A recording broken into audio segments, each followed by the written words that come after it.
I'm sure we've all seen the title of this video.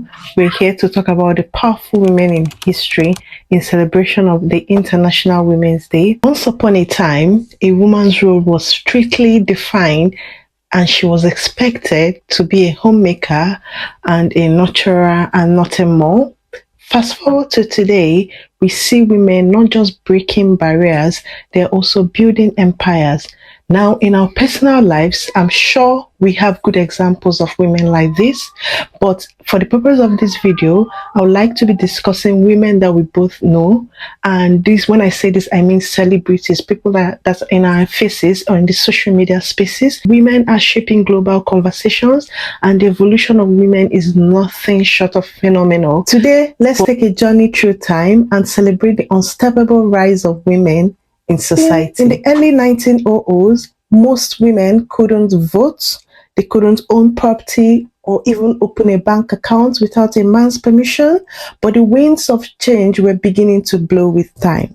The 1960s and 70s saw a major shift. Women were tired of being sidelined. The feminist movement gained momentum with icons like Gloria Steinem and Angela Davis fighting for gender equality. So women entered the workforce in record numbers, birth control gave them more autonomy, and laws started changing in their favor.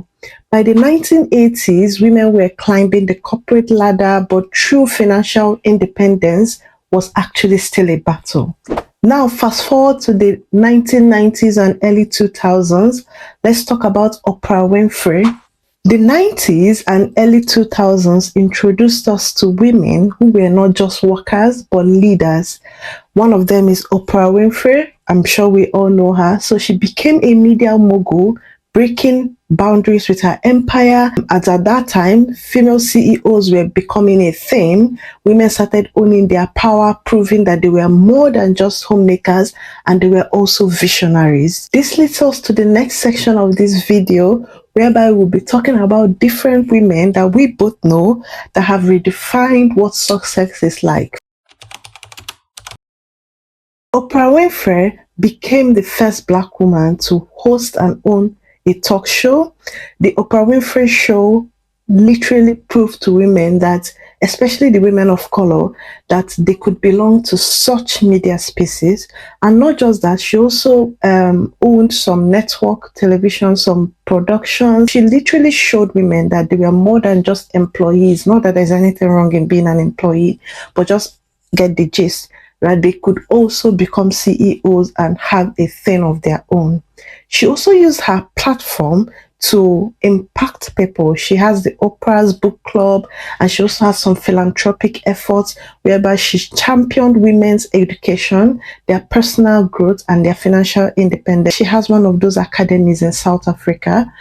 Moving on to the music industry, my personal favorite, Rihanna, Riri. I'm a personal fan. So Rihanna, one of the ways she redefined success is when she launched her Fenty Beauty back in 2017. She didn't just start another celebrity makeup brand, but she changed the beauty industry forever. And the way she did this was she studied the makeup business. For a long time, women of color have been struggling to find their shade.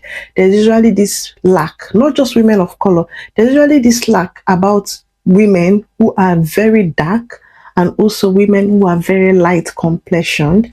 So most times, most makeup brands make their brands to be in the middle, so people tend to then mix and match. Rihanna saw this gap and decided to fix it.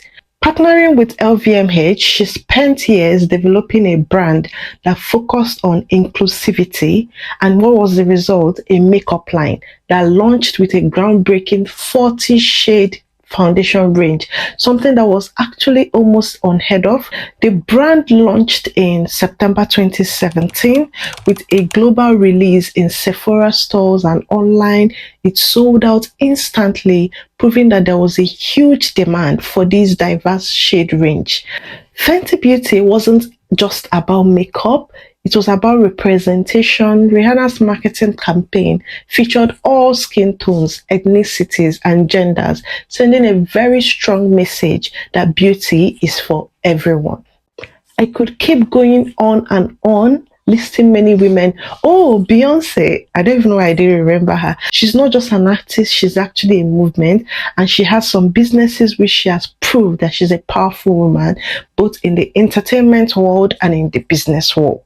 Now, let's bring it back home. I'm Nigerian, so of course, I'm going to be talking about women in Nigeria who have redefined success for us. There are so many of them, but I'm going to streamline it to not make this video so long. So my personal favorite is Chimamanda Ngozi Adichie. Chimamanda Ngozi Adichie is a writer, and she's not just a writer, she's also a movement. Her TED Talk on "We Should All Be Feminists" became a global phenomenon, shaping modern conversations about gender equality. The phrase itself was also printed in some shirts, like the Dior t-shirts. If I find a picture, I'll be putting it here, proving how deeply the message that she sent resonated with people. Through her novels, she gave women, especially African women, something they rarely saw in the mainstream media. She gave women real, complex, and powerful female characters, from Ifemelo in Americana to Kainene in Half of a Yellow Sun. Chimamanda always tells women's story from a depth and honesty. There was this TED Talk by Chimamanda Ngozi Adichie where she was talking about we should all be feminists. I'll be reading out what she talked about. We teach girls to shrink themselves, to make themselves smaller. We say to girls, you can have ambition, but not too much.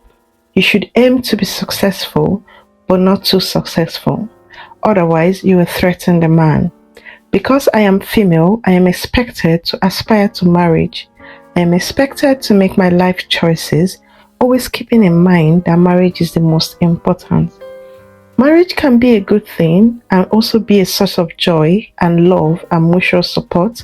But why do we teach girls to aspire to marriage and we don't teach boys the same?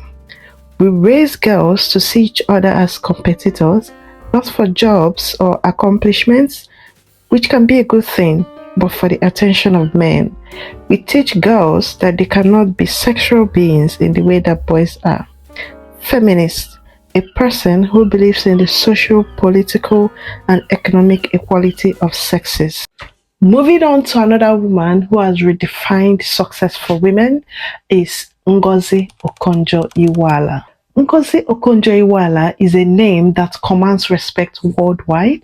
As the first woman and first African to lead the World Trade Organization, she has broken barriers and redefined what's possible for women in leadership. But how did she do this? And why does her journey matter to every woman watching this? Let's dive in.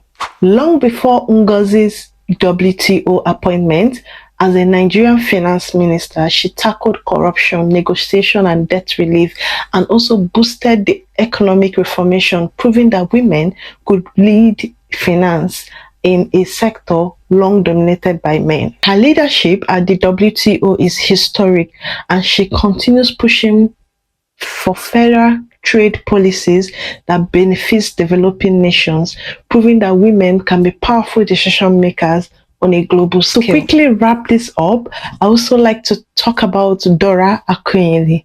Dora Akunyili, of blessed memory, may her soul rest in peace, was a force of nature.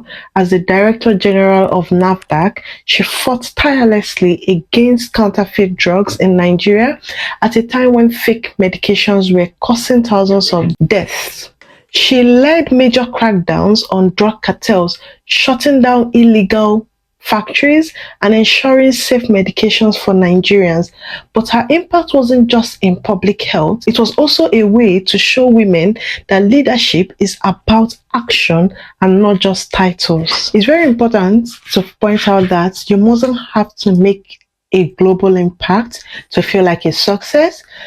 An impact is an impact. It could be in your home, it could be in your workplace, it could be anywhere. It mustn't be on a global level.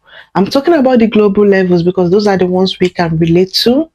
Now, we've got a lot of women who are succeeding in businesses, who are opening up businesses, food business, water business, beauty industry, whatever kind of industry. We also have people in the corporate world who are making changes, who are killing the game. We have doctors, pharmacists, a lot of women in these various industries.